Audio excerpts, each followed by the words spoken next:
ఎంతైనా చేయగలడు. ఎందుకంటే దేవుడు భూమి కలుగును గాక అని నోటి మాటతో సెలవిచ్చినప్పుడు భూమి కలిగింది. ఆకాశం కలుగును కాకంటే ఆకాశం కలిగింది. సముద్రం కలుగును కాకంటే సముద్రం కలిగింది. సమస్త జంతువులు, పక్షులు, చెట్లు సమస్తం కూడా నోటి మాటతోటి తయారు చేశాడు. కానీ మనిషిని మాత్రం ఆయన ఇష్టపడి మట్టి తీసుకొని ఆయనలాగే తయారు చేసుకొని దాంట్లో జీవాత్మను ఊదినప్పటి నుంచి మనం బ్రతుకుతున్నాం.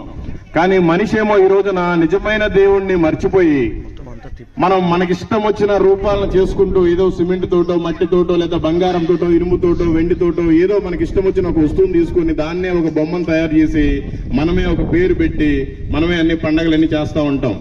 అవి చాలా భ్రమలో ఉన్నట్టుగా మనం గ్రహించాలి. ఎందుకంటే మనల్ని తయారు చేసేవాడే దేవుడు, కానీ మనం తయారు చేసేవన్నీ కూడా దేవుళ్ళు కాదు. దీన్ని గ్రహించాలి.